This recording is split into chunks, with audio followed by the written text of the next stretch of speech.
A very good afternoon to all of you. So today we are going to start hydrogen spectrum. Before starting hydrogen spectrum, we should know about dispersion and something about spectrum. Dispersion क्या होता है और spectrum क्या होता है, इन सब चीजों के बारे में today we are going to study. So first is dispersion. Dispersion you have already studied in physics in your light chapter, that is splitting of light. So dispersion means splitting of light in 7 colors. Now what happens actually? Suppose this is a prism and this is your white light. Now when white light passes through prism, it won't go like that. It splits into 7 colors. जब भी कभी white light पास होती है prism में से 7 colour में से टूट जाती है और हमारे पास ये है फोटोग्राफिक प्लेट. नाउ इस फोटोग्राफिक प्लेट पे हमारे पास VIBGYOR इस तरीके से एक पैटर्न बनता है. इस पैटर्न को बोलते हैं हम लोग स्पेक्ट्रम. एक विजिबल रेस का स्पेक्ट्रम बनता है, पैटर्न बनता है, उस पैटर्न को बोल दिया हमने स्पेक्ट्रम. इसके अंदर रेड है, रेड की वेवलेंथ है 7500 angstrom. And then violet colour है, इसकी वेवलेंथ आती है हमारे पास, इसका बिल्कुल हाफ कर दो, लगभग अराउंड 3500 आर्मस्ट्रॉन्ग. ये दोनों वेवलेंथ याद रखना, ये इंपॉर्टेंट है. ठीक है. सो डेफिनेशन क्या आएगी? When white light splits into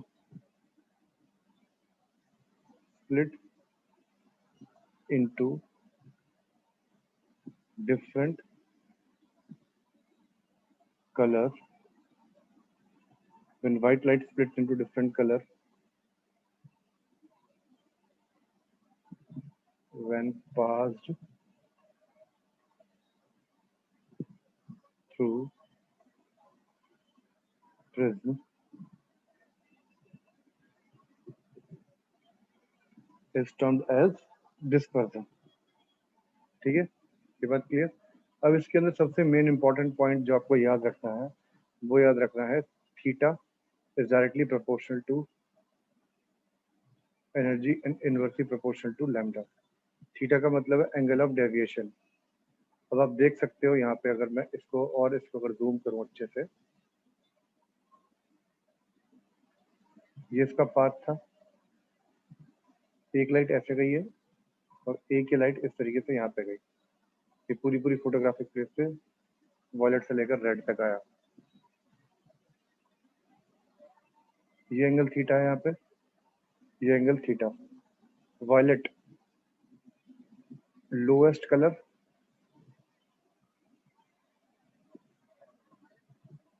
maximum theta. Maximum theta मतलब maximum angle of deviation, lowest wavelength. ये बात याद रखिए. Red least deviation, maximum lambda. ये दोनों पॉइंट मोस्ट इंपॉर्टेंट है, इनको याद रखना. ठीक है. तभी जितने भी हमारे पास सिग्नल्स होते हैं, जितने भी डेंजर मार्क के सिग्नल्स होते हैं, we always use red colour to mark a danger signal. Why? Because red color has maximum wavelength and it is least deviated. It will not deviate. So that's why most of the danger signals are of red color. Got it? Clear है ये वाली बात? इसमें कोई doubt है किसी को आप में से? चलिए जी, अब आगे आता है. हमें पता है E is equal to H nu और E is equal to H C upon lambda. ये दो फॉर्मूले हम लोग पढ़ चुके हैं पहले ही. अब इसी फॉर्मूले से आपके पास क्या आ जाएगा? अब देखो, E is directly proportional to frequency. अगर हम फ्रीक्वेंसी की बात करा जाए और यहाँ पे energy is inversely proportional to lambda. Energy is inversely proportional to lambda, यानी लैम्डा सबसे कम किसका है, हमारे सबसे ज्यादा लैम्डा किसका है, रेड का। Red has maximum lambda, so it has least energy, so it has least energy and minimum frequency।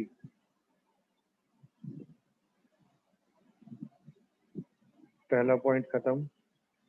Next point आ जाओ, violet. Violet has least lambda, so maximum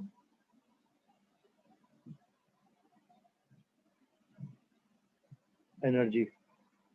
ये दोनों याद रखना, which colour has maximum energy, which colour has lowest energy. किसी भी spectrum पे हमेशा याद रखो, किसी भी स्पेक्ट्रम पे जो लोअर वाला होगा, जो हायर एनर्जी होगी, वो हमेशा लोअर लेवल ऑफ स्पेक्ट्रम पे मिलेगी। In every spectrum lower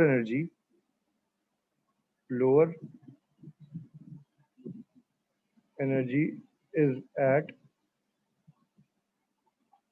higher level,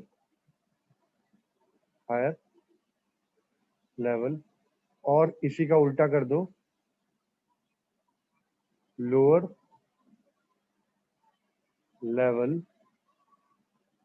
will have high energy। इसमें कोई डाउट है अभी तक? अक्षत, भानु, ईशा, भूमिका? ओके जी। अब ये जो पैटर्न बनता है ना, ये बिल्कुल बिल्कुल साथ साथ बनता है, ये इस तरीके से।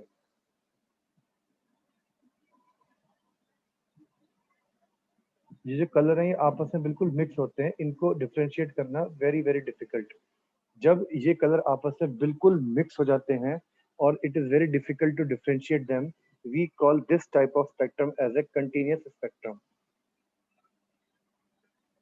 If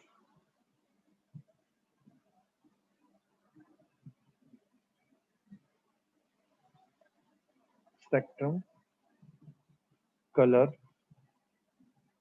are difficult to separate and are continuous, then this type of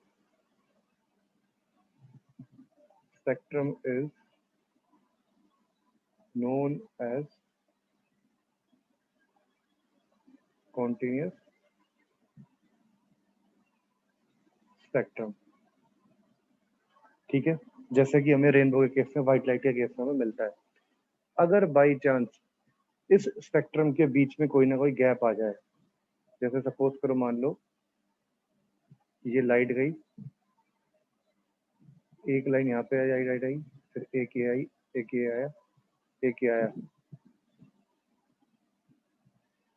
ये गैप है, इसके बीच में यहाँ पे कलर आया, ये कलर आया, ये कलर आया, ये कलर आया। जो बीच का एरिया है इसमें ब्लैक कलर आ गया आपको, या गैप है, इसमें कुछ कलर ही नहीं है। ये जो एक एरिया देखो बीच में, इसमें फिर कोई कलर नहीं, इसमें फिर कोई कलर नहीं बीच के एरिया में। इस टाइप का जो स्पेक्ट्रम बनता है उसे बोलते हैं हम लोग डिसकंटिन्यूअस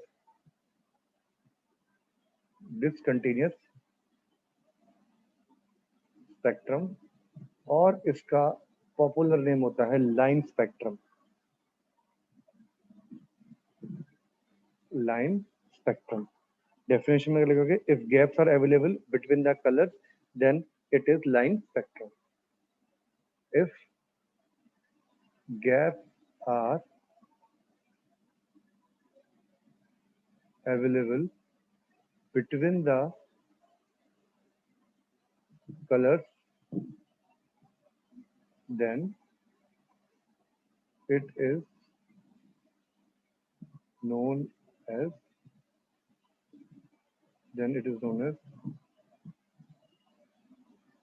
discontinuous or line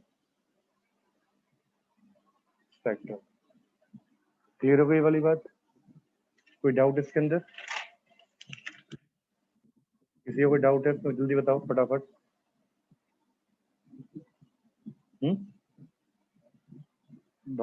ये ईशा, भूमिका, ठीक है जी, बहुत बढ़िया। अब थोड़ा सा हम लाइन स्पेक्ट्रम के बारे में पढ़ा करते हैं। अच्छा, इससे पहले इन दोनों स्पेक्ट्रम में, यहाँ पे भी देखो क्या था, ये व्हाइट लाइट है, ये किसी ना किसी सोर्स से एमिट होके आई है, किसी ना किसी सोर्स से ये क्या हुई, एमिट हुआ। सेम ऐसे ही लाइन स्पेक्ट्रम में भी कोई ना कोई सोर्स है जिससे लाइट एमिट होती है। So therefore these type of spectrum are known as emission spectrum.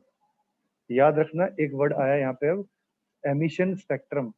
सो इन्हें हम एमिशन स्पेक्ट्रम भी बोलते हैं because they are emitted from a source of light. ये किसी सोर्स से एमिट हो रही हैं लाइटें। जैसे कि अब देखते हैं लाइन स्पेक्ट्रम के बारे में पढ़ते हैं। लाइन स्पेक्ट्रम, अब देखो लाइन स्पेक्ट्रम में क्या करा हमने, एक बीकर लिया, उसमें सोडियम रख दिया। ये क्या है मेरे पास, सोडियम। और इस सोडियम को मैंने हीट करना स्टार्ट करा with the help of a gas burner. इसको हीट करा। अब जब भी किसी मेटल को हीट करते हो तो वो अपना अपना कलर चेंज करता है, ये आप चीज बहुत भली बात ही जानते हो। जैसे कि आप अगर किसी लोहे को हीट कर दोगे तो वो रेड कलर में कन्वर्ट हो जाता है, कॉपर को हीट करोगे तो वो किसी ना किसी कलर में कन्वर्ट देता है, ठीक है। सेम ऐसे ही आप लिथियम को हीट करते हो, किसी भी चीज को आप हीट करोगे तो वो कुछ ना कुछ कलर आपको देता है, ठीक है। अब वो कलर क्यों देता है उसके बारे में भी हम पढ़ते हैं, क्या होता है प्रॉब्लम उसके अंदर देखते हैं। अब जैसे ही हमने इसको जो है हीट करना स्टार्ट किया, हीट करा तो इसके अंदर से एक लाइट निकली। Now this light is emitted from the sodium. तो ये कौन सा स्पेक्ट्रम बनेगा, एमिशन बनेगा, एमिशन स्पेक्ट्रम। और ये लाइट हमने करवा दी अगेन दोबारा से पास प्रिज्म में से। अब जब ये प्रिज्म में से पास हुई, इसको जाना चाहिए था ऐसे, पर ये लाइट बेटा दो बार स्प्लिट हो गई, दो चीजों में स्प्लिट हो गई। मैंने ये रखी यहाँ पे प्लेट, फोटोग्राफिक प्लेट, ये एक लाइट है येलो कलर की और एक येलो कलर की, two lines of yellow colour are obtained. एक की वेवलेंथ थी 5890 आर्मस्ट्रॉन्ग और एक की वेवलेंथ थी 5896 आर्मस्ट्रॉन्ग। ये दोनों की दोनों याद कर लेना भाई। और बीच में इनके ये जो सारी चीज थी, ये जो बीच में है, ये पूरा का पूरा ब्लैक कलर का, आप कह सकते हो इनका, इनके बीच में एक गैप आया, गैप आया। सो इस वजह से ये कैसा स्पेक्ट्रम हो गया, this is a discontinuous spectrum, this is a discontinuous spectrum. चलो मैं इसको एक येलो कलर से बनाने की कोशिश करता हूँ, अगर आपको दिख जाए तो। इट इज विजिबल, ये देखो ये येलो कलर की लाइट आई, एक ये ऐसे टूटी और एक ये ऐसे टूट गई। ये दिखेगा नहीं क्योंकि व्हाइट बैकग्राउंड पर येलो दिख नहीं पाएगा। तो इस तरीके से आपके पास ये दो कलर की लाइट आई।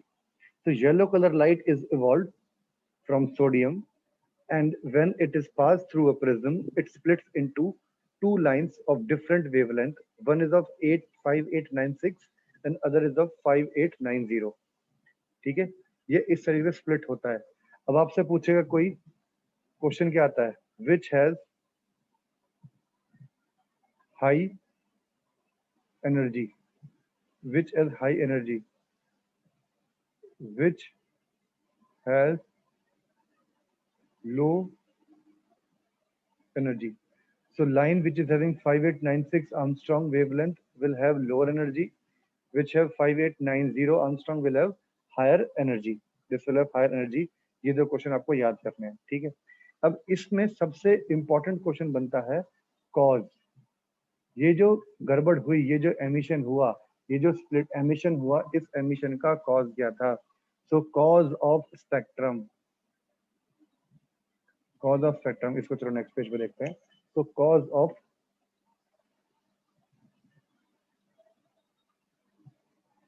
स्पेक्ट्रम, स्पेक्ट्रम का कॉज क्या है?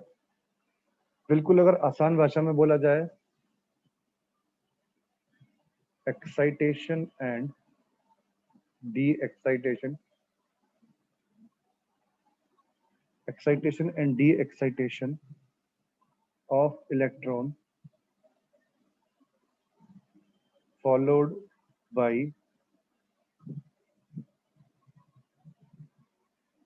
emission, followed by emission of light. Excitation and de-excitation of electron followed by emission of light and then passing through prism. समझ में आई बात? ये बात क्लियर हुई? हुआ क्या? अब ये एक्साइटेशन और डी एक्साइटेशन क्या मतलब है, जरा देखो इधर। ये मान लो first shell, second shell, third shell. Sodium है, 2 इलेक्ट्रॉन, 1 2 3 4 5 6 7 8 इलेक्ट्रॉन, और ये लास्ट में 1 इलेक्ट्रॉन, ये हो गया हमारा चौथा शेल। अब ये इलेक्ट्रॉन है, इसको एनर्जी प्रोवाइड करी आपने बाहर से। आपने क्या था, इसको उठा के, मान लिया मैंने इसको सर्कल बनाया था उस तरीके से, आपने इसको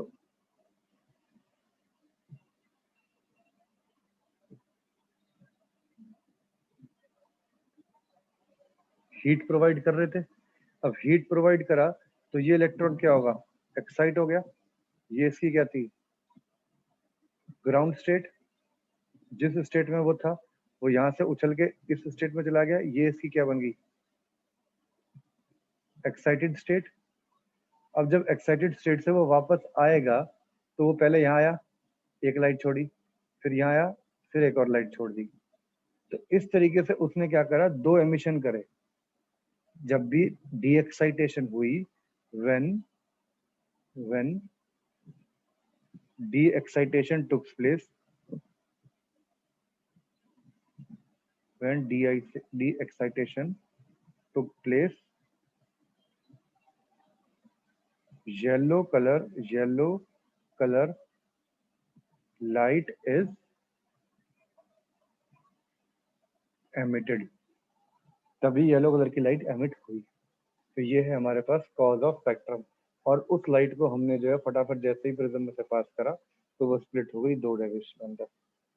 ठीक है जी, क्लियर हो गई बात यहाँ पे? किसी का कोई डाउट है इसके अंदर? यहाँ तक कोई डाउट है? अब एक मजे की बात क्या पता लगी, सोडियम हमने लिया एक बार, मान लो इंडिया का, इंडिया में जो मिलता है सोडियम, फिर ले लिया मैंने यूके का सोडियम, या कोई भी ऐसा कंपाउंड जिसके अंदर सोडियम हो, और उसको मैंने हीट करा। जब भी मैंने उसको हीट करा, तो मुझे हमेशा उसमें से एक लाइट निकलती। लाइट 2 हिस्सों में स्प्लिट हो जाती, एक का 5896 आर्मस्ट्रांग आता और एक का 5890 आर्मस्ट्रांग आता। हमेशा मुझे इसी तरीके से 2 लाइटें मिलती, येलो के बीच में एक बैंड मिलता। So this pattern, this spectrum is common for each and every sodium and sodium containing compound. उसके अंदर मुझे ये चीज हमेशा मिलती। तो हर एक सोडियम के लिए, हर एक मेटल के लिए एक अपना स्पेसिफिक स्पेक्ट्रम होता है। each element has their own specific emission spectrum. That's why this spectrum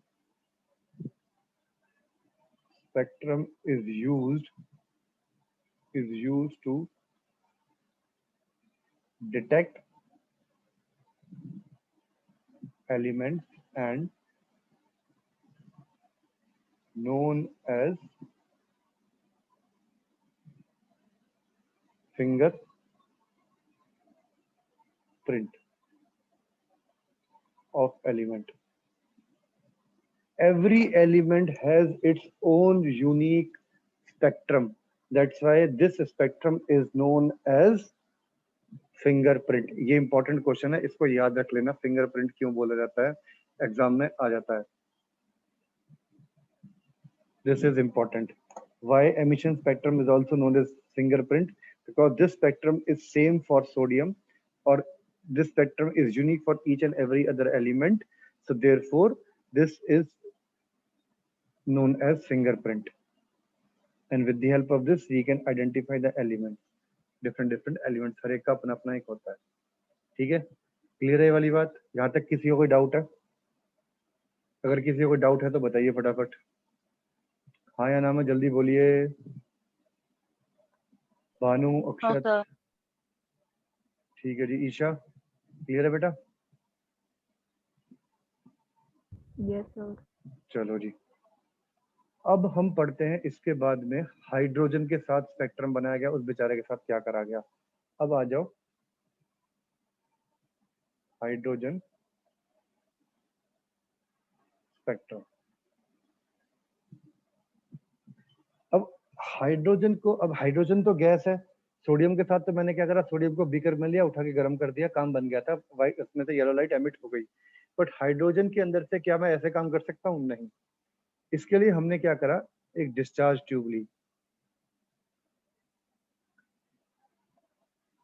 discharge tube में ये दो हमने इलेक्ट्रोड ली, यहाँ पे हाइड्रोजन गैस के अंदर भर दी और इनको कनेक्ट कर दिया किससे, करंट सोर्स. अच्छा एक बात बताओ, क्या आप लोग डिस्चार्ज ट्यूब का कोई एग्जांपल दे सकते हो अपनी डे टू डे लाइफ में से? कोई कुछ याद आता है डिस्चार्ज ट्यूब को देख के, भाई ये कैसा होगा, क्या होगा? डिस्चार्ज ट्यूब का कोई एग्जांपल दे सकता है अपने से कोई? अक्षत, भानु, भूमिका, ईशा, आप लोग कोई एग्जांपल दे सकते हो डिस्चार्ज ट्यूब कैसी होती है? अगर हाँ तो जल्दी बोलिए आप लोग फटाफट. से यस और नो.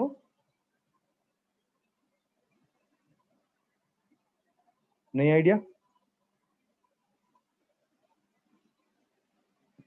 ट्यूबलाइट देखिए घर में, ट्यूबलाइट. ओके कोई बात नहीं भूमिका. घर में जो ट्यूबलाइट होती है वो भी कुछ कुछ आप एक तरीके से लगा लो डिस्चार्ज ट्यूब जैसी ही होती है. अब डिस्चार्ज ट्यूब बनाते कैसे हैं भाई, एक टेस्ट ट्यूब ली, उसको क्लोज कर दिया, उसके अंदर हाइड्रोजन भरते रहे और क्लोज कर दिया. देन यहाँ पे हमने दो इलेक्ट्रोड फिट कर दिए. कुछ इस तरीके से डिस्चार्ज ट्यूब बनती है. जैसे कि आप कह सकते हो घर के अंदर हमारी ट्यूबलाइट होती है. Tube light is also a sort of discharge tube. उसके अंदर गैस होती है. अब जैसे ही हमने करंट सोर्स करा, ये गैस पार्टिकल ग्लो करने लगी. ठीक है. अब इसलिए हमने, क्योंकि हमने इसके अंदर हाइड्रोजन भरी हुई है. अब डिस्चार्ज ट्यूब मान लो मेरी 1 सेंटीमीटर की थी या 1 मीटर की डिस्चार्ज ट्यूब थी, उसके अंदर लाखों करोड़ों नंबर की मेरे पास क्या होंगी, हाइड्रोजन के मॉलिक्यूल होंगे. ऐसा तो है नहीं कि सिर्फ एक ही हाइड्रोजन का मॉलिक्यूल उसके अंदर घूम रहा होगा, तो कई सारे लाखों करोड़ों होंगे. तो जैसे ही इसके अंदर से करंट पास करते हैं, इट एमिट्स अ लाइट. ये एक लाइट इसमें से बाहर निकलती है. और हमने क्या करा साइंटिस्टों ने क्या करा भाई, इसको प्रिज्म में से पास करवा दिया. तुरंत इसको प्रिज्म में से पास कराया. जैसे ही इसको प्रिज्म में से जानी चाहिए थी, ऐसे प्रिज्म में से पास करवाया, ये कुछ इनको इन्होंने क्या करा, एक फोटोग्राफिक प्लेट ली. उस फोटोग्राफिक प्लेट पे कुछ इनको कलर्स मिलने स्टार्ट हुए, कुछ इनको क्या मिला, बैंड मिलने स्टार्ट हुए. अब सबसे पहला जो था लोअर बैंड था, उसको लाइमन ने नाम दिया था, उसका नाम पड़ा लाइमन सीरीज. फिर उसके बाद आए थे बाल्मर अंकल. देन बाल्मर के बाद आया पास्चन. पास्चन के बाद आया ब्रैकेट.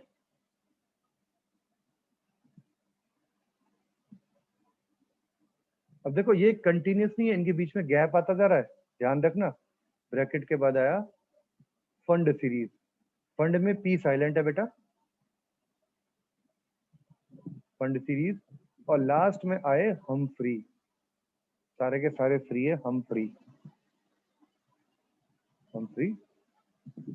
सीरीज. और ये जो पूरी की पूरी सीरीज थी इसे बोला गया हाइड्रोजन स्पेक्ट्रम। ठीक है, इसे बोला गया हाइड्रोजन स्पेक्ट्रम। अब सबसे पहले इसमें क्वेश्चन आता है कि भाई इनमें ये इतनी सारी लाइनें क्यों मिलती हैं? Why so many lines are observed? Why? Because we are not taking only a single molecule of hydrogen. There are infinite number of hydrogen molecules, so therefore they have infinite number of lines. और हर एक group की एक line बनी, उसके बाद थोड़ा थोड़ा थोड़ा थोड़ा गैप आता रहता है। ठीक है, as the gap is present, so therefore this particular spectrum is not a continuous one. ठीक है जी, चलो जी। अब कुछ स्पेक्ट्रम के सबसे बेसिक रूल क्या बताया था? जो लोएस्ट होता है हमारे पास वही theta is directly proportional to energy, is directly proportional to lambda, inversely proportional to lambda. यही चीज पढ़ी थी हमने इससे पहले भी। ये देखो कहाँ लिखा था, ये लाइन थी सेम, यही रूल हमारा यहाँ पे भी चालू होता है। Theta is inversely proportional to energy and inversely proportional, theta is directly proportional to energy and inversely proportional to lambda. तो हम्फ्री सीरीज है, उसकी सबसे ज्यादा क्या है? वेवलेंथ। और लाइमन सीरीज है, उसकी सबसे कम वेवलेंथ है बट हाईएस्ट एनर्जी है लाइमन सीरीज की। तो सबसे पहला question, which series has maximum lambda? Which series has maximum energy and minimum, इसमें भी लिख देते हैं and minimum lambda? Which series can be visible through eyes and which lies in all region? ये बड़ा इंपॉर्टेंट है। Which series is visible through eyes and which lies in all regions? ये जो which lies in all regions है ये बड़ी important है। इसका आंसर है हमारे पास में बाल्मर सीरीज। अच्छा चलो अब फटाफट बताता हूँ आपको। लाइमन सीरीज होती है UV radiation, ultraviolet radiation की। इसको मैं दूसरे कलर से लेता हूँ। Lyman series is of ultraviolet radiation. अब बाल्मर सीरीज है ना, ये बाल्मर सीरीज का कुछ हिस्सा तो आता है अल्ट्रा वायलेट के साथ, बीच में कुछ हिस्सा हमारे पास आता है विजिबल, विजिबल स्पेक्ट्रम, जिसके कि हमारे पास क्या बनती है? विबग्योर।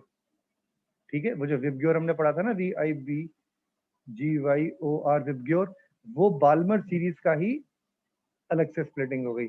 और देन बाल्मर सीरीज का कुछ हिस्सा और ये बाकी की जितनी भी हमारे पास सीरीज आती हैं, दे केम अंडर इंफ्रारेड सीरीज। इसको बोल देते हैं हम लोग IR रेडिएशन, इंफ्रारेड रेडिएशन। ठीक है, ये इंपॉर्टेंट है ये वाले क्वेश्चन।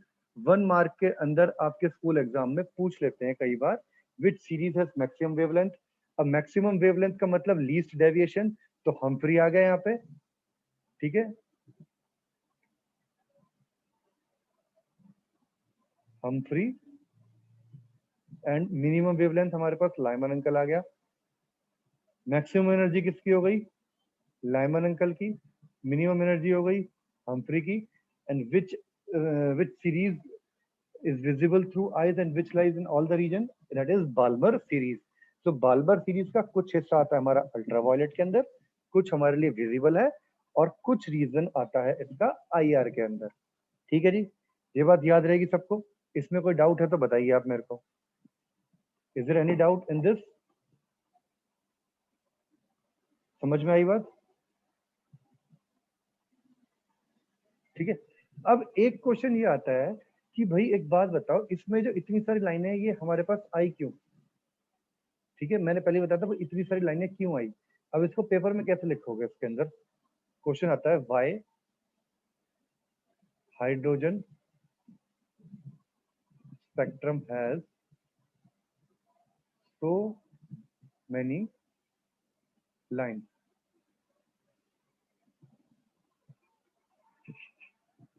वाई? बिकॉज देखो, अब देखो होता क्या है, डिस्चार्ज ट्यूब थी, डिस्चार्ज ट्यूब के अंदर कई सारे हाइड्रोजन एटम है। अब किसी एटम को ज्यादा एनर्जी मिल गई, किसी को कम मिली। अब जिसको एनर्जी ज्यादा मिलेगी तो वो क्या है, वो भाग के हायर एक्साइटेड स्टेट में चला जाएगा, और जिसको कम मिली वो लोअर में रहेगा। अब सपोज करो यहाँ पे इलेक्ट्रॉन था, इसको मिली एनर्जी और ये उठ के चला गया सेवेंथ के अंदर।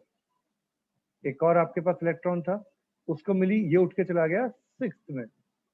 एक और था, इसको मिली, ये गया सिर्फ थर्ड तक। तो different different element is going to different different excited state. अब जब ये सेवेंथ से वापस आएगा, हो सकता है सेवेंथ से वापस आके पहले सिक्स्थ में आए, ठीक है, फिर फिफ्थ में आए, सिक्स में आएगा तो एनर्जी डाइवर्ट करेगा, फिफ्थ में आएगा तो एनर्जी डाइवर्ट करेगा, यहाँ पे आएगा तो एनर्जी डाइवर्ट करेगा। तो हर टाइम कुछ ना कुछ ये रेडिएशन को डेविएट करता रहेगा। So electron can came back to any shell. Now in this case electron can come back to any orbit.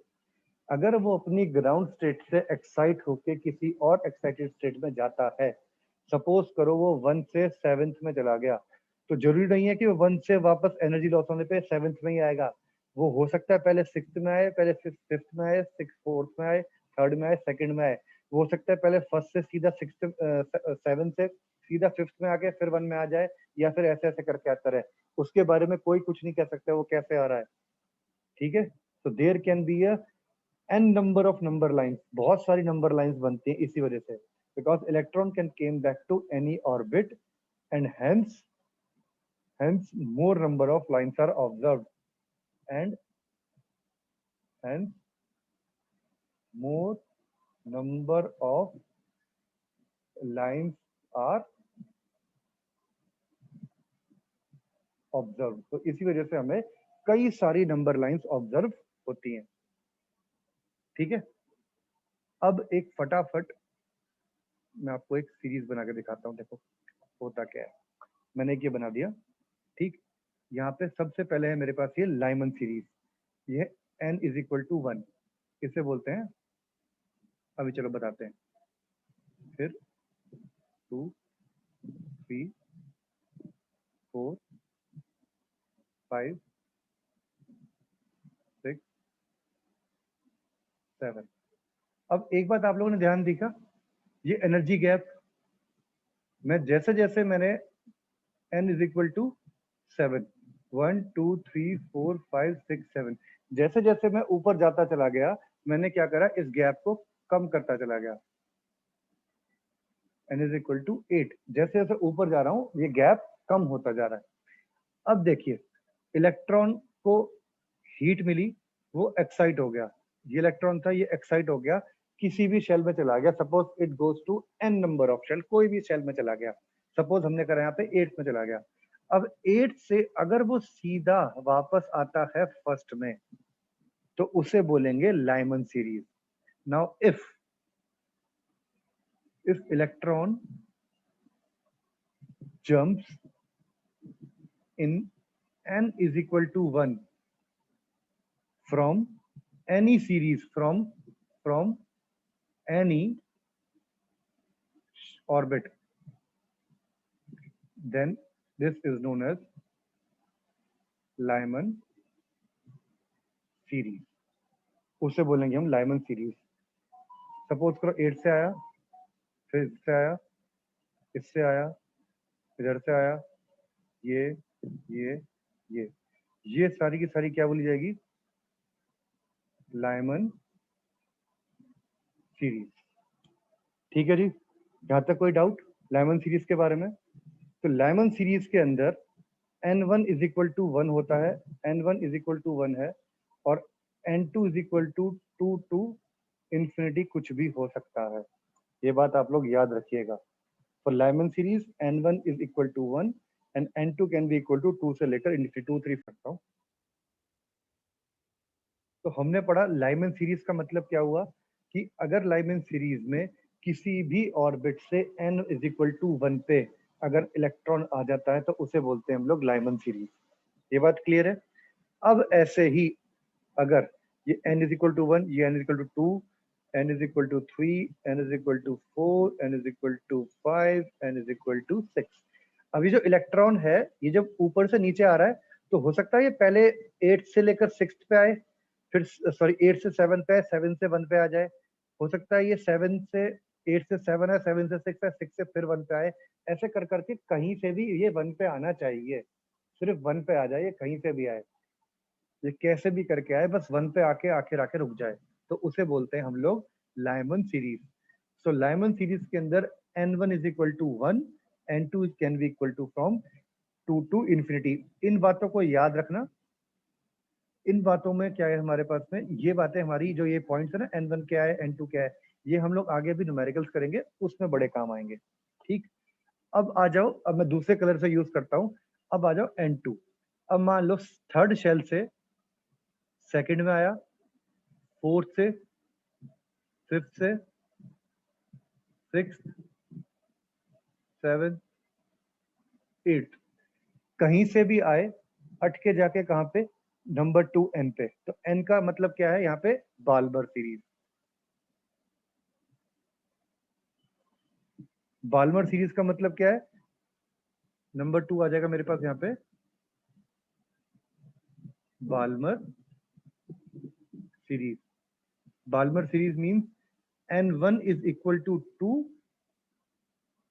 and n2 can be equal to 3 to infinity। ये वाली बात याद रहेगी, समझ में आ गई सबको, कोई डाउट इसके अंदर? चलो जी, अब आ जाओ 3। एक सेकंड में इसमें लिख देता हूँ, चलो यहाँ पे मैं लिख दिया बाल्मर सीरीज। अब आ जाओ n3 में।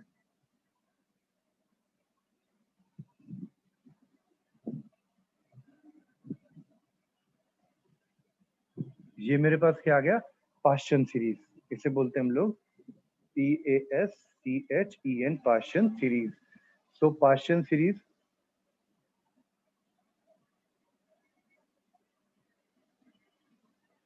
पाश्चन सीरीज के अंदर n1 क्या है मेरे पास, 3 है, और n2 can equal to 4 to infinity, वो कुछ भी हो सकता है।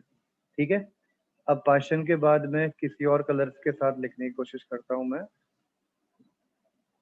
येलो दिखेगा नहीं, ब्लैक ले लेते हैं चलो। अब n इज इक्वल टू 4 पे, 5 से 4 पे आया,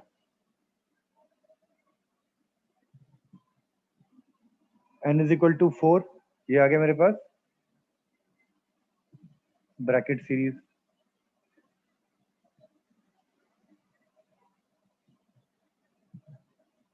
ब्रैकेट सीरीज के अंदर n1 is equal to 4 and n2 equal to 5 to infinity. Same इसी तरीके से मेरी और भी सारी सीरीज बन जाएंगी, मतलब मेरी क्या, हम सबकी है सीरीज, तो भाई हम सबकी ये सीरीज बन जाएंगी। अब आता है मेरे पास लास्ट में एक आएगी P fund series.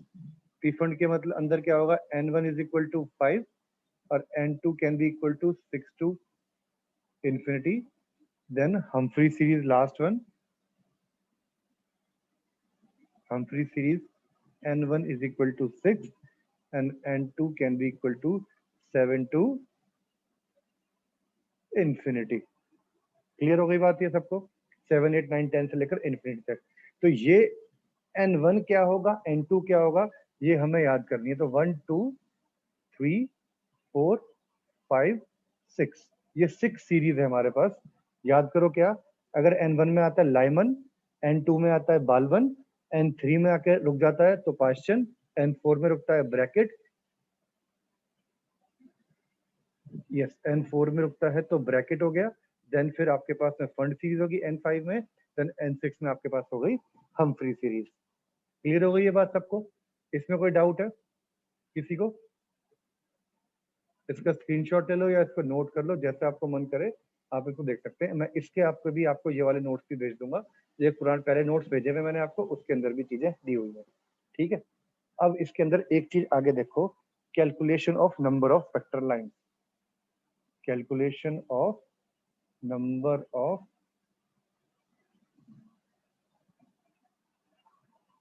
Spectral line. अब नंबर ऑफ स्पेक्ट्रल लाइंस की कैलकुलेशन करनी है अगर मुझे, जैसे कि मान लो मैंने पूछा कि भाई अगर कोई सीरीज N8 से लेकर N1 में लाइमन सीरीज में आ रही है तो बताओ कितनी नंबर ऑफ स्पेक्ट्रल लाइन आएंगी।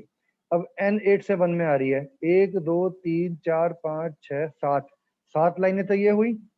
ये तो कहता है जब डायरेक्ट डायरेक्ट डायरेक्ट आ गया, हो सकता है 8 से पहले 7th में आए फिर इसमें आए फर्स्ट, फिर फर्स्ट में आए, 8 से 7 गया, 7 से फर्स्ट में एक और लाइन बनेगी, 8 से 6 गया, 6 से फर्स्ट में आया, 8 से 7 गया, 7 से 5 गया, फिर फर्स्ट में आया। ऐसे करके दुनिया भर की लाइनें बन जाएंगी। ऐसे गिनने बैठोगे रात बीत जाएगी पर आप गिन नहीं पाओगे। इस चीज का फॉर्मूला होता है हमारे पास में N2 minus N1 bracket close again N2 minus N1 plus 1 divided by 2. This formula is used to calculate number of spectral lines. जैसे कि हम लोग देखते हैं, फटाफट बात करते हैं। Suppose N1 is equal to 8 से, सॉरी N2 8 यानी जहां से चली है इलेक्ट्रॉन, N2 8th ऑर्बिट से N1 यानी हम बात करते हैं 1 में ही आया, तो बताओ कितनी नंबर ऑफ लाइंस हुई। जरा फटाफट N2 और N1 की वैल्यू उसमें डाल दीजिए। N2 की वैल्यू है 8 माइनस 1 ब्रैकेट में 8 minus 1 plus 1 cancel out divide by 2, तो ये आपके पास आया 7 इंटू 8 डिवाइड बाई 2, 4 7 4 जा 28 लाइन। सो ये आपके पास आ गई 28 लाइन्स आएंगी यहाँ पे स्पेक्ट्रम के अंदर। समझ में आ गई बात? कितनी लाइन आएंगी यहाँ पे स्पेक्ट्रम में? 28 लाइन्स आएंगी। तो फटाफट जरा मुझे एक क्वेश्चन करके दिखाओगे। Calculate number of lines, number of spectral lines obtained when electron jumps from from 8th orbit to bracket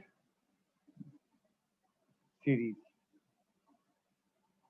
जल्दी से मुझे ये वाली बात करके दिखा दो। When electron jump from 8th orbit to bracket series, अब ये आता है, जल्दी से बताओगे आप मेरे को या मैं ही करके दिखाऊं? जल्दी बोलो। अक्षत बता बेटा जल्दी। अक्षत, भानु, भूमिका, जल्दी बताइए आप लोग।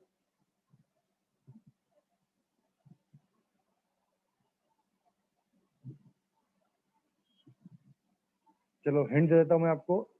N2 इसके अंदर 8 हो जाएगा। अब मुझे बताओ ब्रैकेट सीरीज का मतलब क्या है?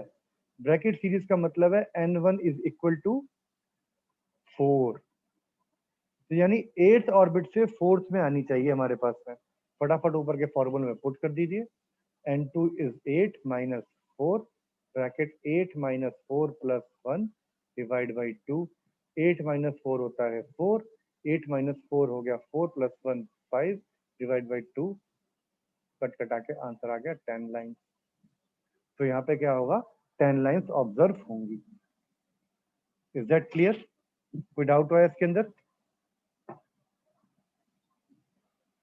समझ में आई बात या नहीं आई बात?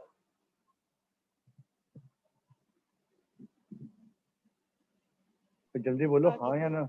आगे समझ में बात? ठीक है जी। अब जरा दोबारा से देखो इसे ही, हाइड्रोजन स्पेक्ट्रम भी जो बना, ये सबसे पहली फर्स्ट लाइन बनी, ये सेकंड लाइन, ये थर्ड लाइन, ये फोर्थ लाइन। ठीक है। अब सॉरी N1 है। अब N1 में N2 से जो लाइन आएगी उसे बोलेंगे फर्स्ट लाइन। किसी जिस भी, इसको मैं ग्रीन से लिख देता हूं, ये जो लाइन आई फर्स्ट लाइन, यानी जो ग्राउंड शेल है, फॉर एग्जांपल लाइमन सीरीज के लिए N1 is equal to first, first shell या फर्स्ट आपके पास ऑर्बिट N1 है आपके पास इसके अंदर। तो अब N1 से एक ऊपर कौन सा हुआ? N2।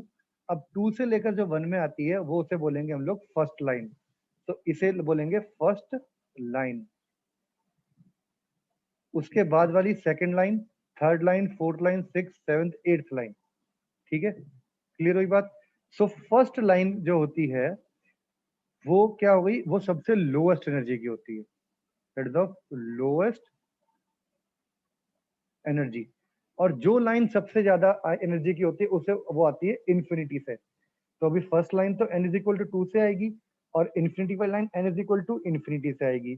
तो highest energy line in Balmer series और in any series is of what, from infinity. Lyman के अंदर इन्फिनिटी से सबसे लास्ट में आती रहेगी, लास्ट से जो आ रही है इन्फिनिटी से वो हाईएस्ट एनर्जी की होगी। अच्छा अब एक बात बताओ फटाफट जरा। अच्छा अब जरा इसके अंदर देखो, अगर मैं बाल्मर सीरीज की बात करता हूँ, बाल्मर सीरीज की सबसे लोएस्ट एनर्जी की लाइन कौन सी है, जो n इज इक्वल टू 3 से आ रही है। तो n इज इक्वल टू 4 5 6 7 8 चलेगी, ठीक है। तो ये बाल्मर सीरीज के लिए first line, second line, third, fourth, fifth, six. Partial series के लिए first, second, third, fourth, fifth, then bracket के लिए फर्स्ट, सेकंड, थर्ड, फोर्थ। इस तरीके से लाइनें बढ़ती जा रही हैं, बढ़ती जा रही हैं। अगर आपसे कोई पूछता है name the orbit involve in second line of Lyman series, name the orbit involve in second line of Lyman series. अब लाइमन सीरीज की फर्स्ट लाइन ये है, सेकंड लाइन ये है। अब सेकंड लाइन लाइमन सीरीज हो गया, लाइमन सीरीज का मतलब n1 इज इक्वल टू तो 1 हो ही गया, और n2 क्या होगा इसके अंदर, सेकंड लाइन पूछी है तो सेकंड लाइन पहली लाएगी n2 से, दूसरी लाइन आएगी n3 से। तो अगर आपसे पूछता है कोई सेकंड लाइन के अंदर कौन कौन से ऑर्बिट्स इन्वॉल्व होते हैं फॉर बाल्मर सीरीज, तो सॉरी फॉर लाइमन सीरीज, तो आप क्या कहोगे, n1 इज इक्वल टू 1 और n2 is equal to 3, first and third orbit involve होते हैं। ये बात समझ में आई या दोबारा एक्सप्लेन करूं? चलो एक चीज और देखो जरा यहाँ पे इसी में ही, ये बस लास्ट टॉपिक करवा रहा हूँ, इसके बाद न्यूमेरिकल हम लोग कल करेंगे। अब देखो क्वेश्चन है आपके पास, name the orbit involve in